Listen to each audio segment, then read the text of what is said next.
आइए आज के वीडियो में बात करते हैं काई स्क्वायर के बारे में। That how to calculate chi square. देखिए काई स्क्वायर को कैलकुलेट करने से पहले उसके कुछ कंसेप्ट्स हैं, उनको क्लियर कर लेते हैं हम कि काई स्क्वायर को नॉन पैरामीट्रिक टेस्ट क्यों बोला जाता है और नॉन पैरामीट्रिक और पैरामीट्रिक टेस्ट क्या होते हैं। तो जब हम पैरामीट्रिक और नॉन पैरामीट्रिक की बात करते हैं, एक्चुअली में हम बात कर रहे होते हैं हमारे डेटा की फॉर्म की, कि हमारा डेटा किस फॉर्म में है, उसके मेजर्स किस टाइप के हैं। तो आइए बात करते हैं हम अपने डेटा की। जैसा आप सभी को मालूम है कि हमारे पास हम स्टैटिस्टिक्स में 4 टाइप्स ऑफ डेटा के साथ डील करते हैं। पहला है हमारा नॉमिनल, फिर है रेशो और स्केल। सिंपली हम ये कह सकते हैं कि जो हमारा नॉमिनल और ऑर्डिनल डेटा है वो हमारा नॉन पैरामीट्रिक टाइप का डेटा होता है।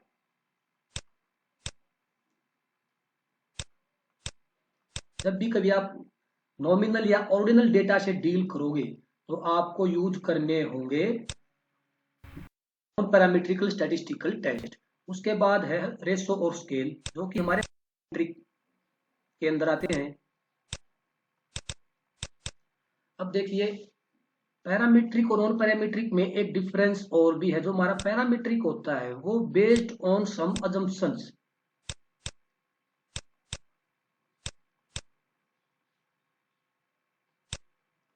अजम्पशंस, या फिर पैरामीटर्स के कुछ पैरामीटर्स होते हैं, जैसे कि नॉर्मली डिस्ट्रीब्यूटेड डेटा होना चाहिए। इस टाइप से सम पैरामीटर्स होते हैं जिन पे हमारा पैरामीट्रिक जो डेटा बेस्ड होता है। और जो हमारा नॉन पैरामीट्रिक डेटा होता है वो अजम्पशंस फ्री होता है।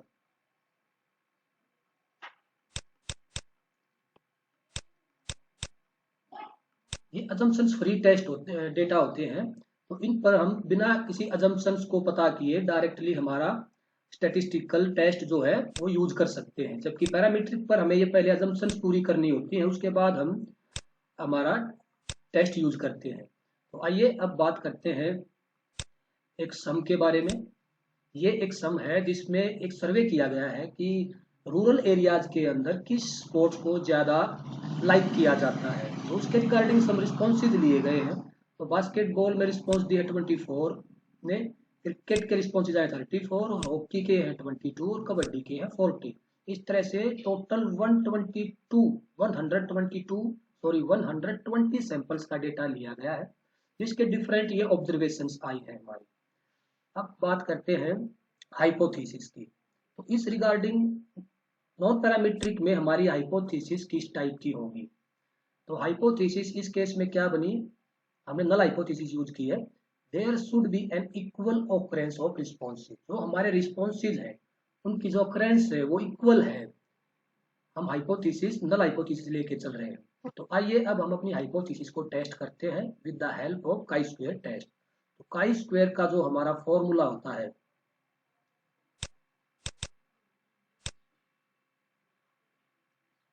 वो है हमारा sigma observe frequencies minus expected frequencies का स्क्वायर और डिवाइड बाय एक्सपेक्टेड फ्रीक्वेंसीज। देखिए ओ से हम इंडिकेट कर रहे हैं ऑब्जर्व फ्रीक्वेंसीज को और ई से इंडिकेट कर रहे हैं एक्सपेक्टेड फ्रीक्वेंसीज को। तो आइए अपने फॉर्मूले को हम डिफरेंट स्टेप्स में डिवाइड कर लेते हैं। जो कि ऊपर गिवन टेबल में हमने जो कॉलम्स बनाए हैं उनमें डिफरेंट स्टेप्स में इसको डिवाइड कर लेते हैं। तो पहला स्टेप्स है हमारा एक्सपेक्टेड फ्रीक्वेंसीज को कैलकुलेट करने का। उसके बाद है observed minus expected frequencies, observe से एक्सपेक्टेड फ्रीक्वेंसीज को माइनस करना, सब्सट्रैक्ट करना। फिर ऑब्जर्व्ड माइनस एक्सपेक्टेड फ्रीक्वेंसीज का स्क्वायर करना, और उसके बाद ऑब्जर्व्ड माइनस एक्सपेक्टेड फ्रीक्वेंसीज का जो स्क्वायर होगा उसको हमने डिवाइड करना है हमारी एक्सपेक्टेड फ्रीक्वेंसीज से। देखिए हमने फॉर्मूले को डिफरेंट स्टेप्स में डिवाइड कर लिया है। फर्स्ट स्टेप है हमारा एक्सपेक्टेड, सेकंड स्टेप है हमारा observed minus expected, third step है ऑब्जर्व्ड माइनस एक्सपेक्टेड का स्क्वायर, और लास्ट और फोर्थ हमारा जो स्टेप है ऑब्जर्व्ड माइनस एक्सपेक्टेड स्क्वायर की जो वैल्यूज आएंगी उनको डिवाइड करेंगे एक्सपेक्टेड फ्रीक्वेंसीज। तो पहले आइए हम कैलकुलेट करते हैं एक्सपेक्टेड फ्रीक्वेंसीज को। तो एक्सपेक्टेड फ्रीक्वेंसीज को कैलकुलेट करने के लिए जो आपका टोटल है, टोटल एन है या टोटल रिस्पॉन्सेज है, टोटल रिस्पॉन्सेज को आप डिवाइड करोगे नंबर ऑफ ग्रुप से। ग्रुप्स या फिर स्पोर्ट्स, जो भी इस केस में है, वो है हमारा टोटल है 120 और हम 4 स्पोर्ट्स के बीच में हमने ये सर्वे किया है, तो एक्सपेक्टेड फ्रीक्वेंसीज है हमारी यहाँ पर 30। तो आइए पहले फर्स्ट स्टेप में हम एक्सपेक्टेड फ्रीक्वेंसीज को लिखते हैं।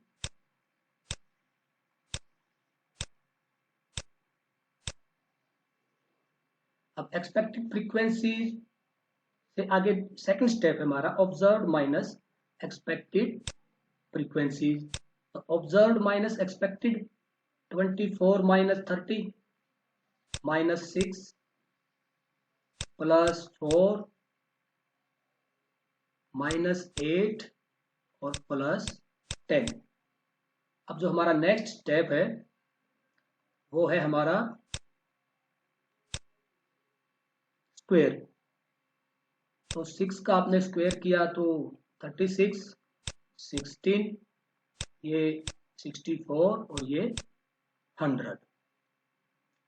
अब देखिए सबसे जो इंपॉर्टेंट और लास्ट स्टेप है हमारा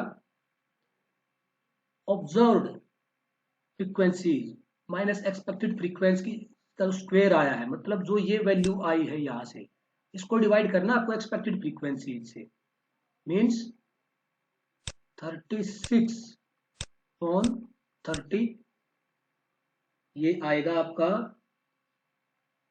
1.20। ऐसे ही आपने 16 माइनस 30 ये है आपका 0.43। उसके बाद है 64 डिवाइड बाई 30 ये है आपका 2.13। उसके बाद है 100 डिवाइड बाई 30 ये आया हमारा 3.33। अब जो हमारा फाइनल जो कैलकुलेशन है वो है हमारी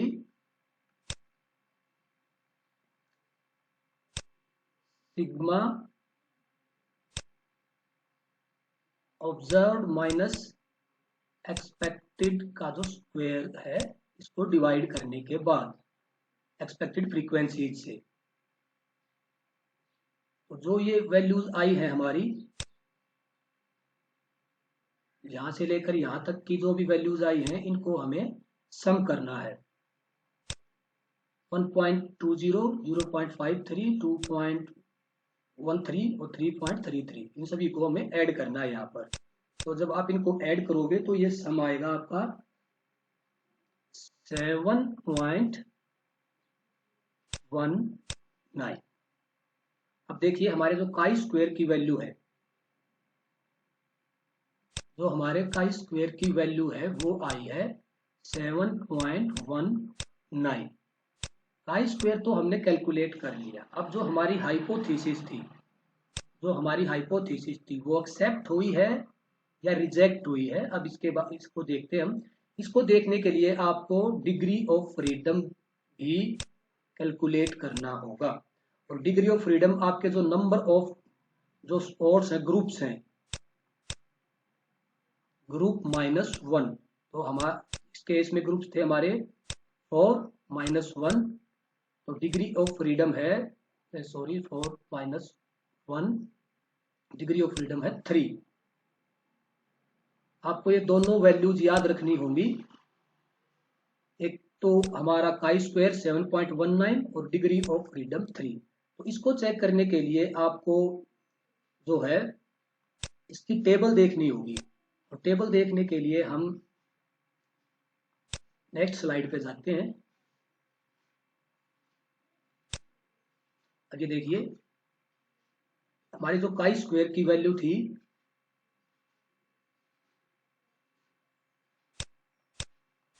आई स्क्वायर की वैल्यू थी हमारी 7.19 और डिग्री ऑफ फ्रीडम की वैल्यू थी हमारी 3।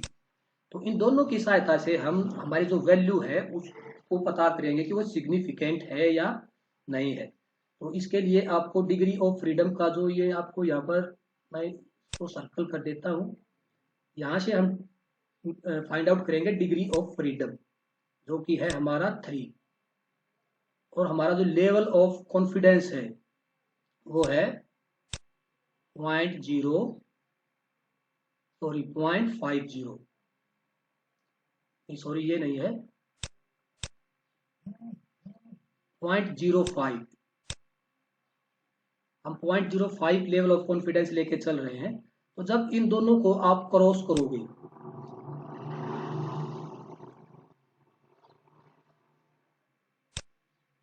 तो ये आपकी वैल्यू आएगी 7.82। देखिए ये थर्ड रो है, जब आप थर्ड रो से ऐसे चलोगे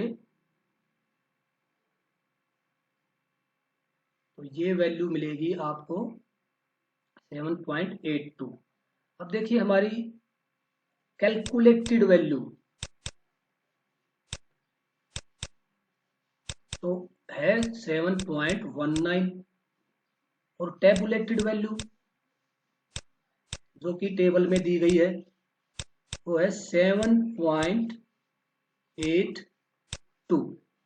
अब जो कैलकुलेटेड वैल्यू है, तो हमारी कैलकुलेटेड वैल्यू है उसी से डिनोट कर लेते हैं हम उसको, 7.19 is less than tabulated value 7.82। It means जो हमने हाइपोथेसिस लगाई थी कि there will be no difference, जो हमने नल हाइपोथेसिस लगाई थी वो हमारी एक्सेप्ट हो रही है, क्योंकि जो हमारी कैलकुलेटेड वैल्यू है वो कम है किससे, जो हमारी कैलकुलेटेड वैल्यू है वो टेबुलेटेड वैल्यू से कम है। तो इस केस में हम कह सकते हैं कि जो हमने हाइपोथेसिस लगाई थी वो एक्सेप्ट हो रही है, null hypothesis. Thank you, thanks for watching.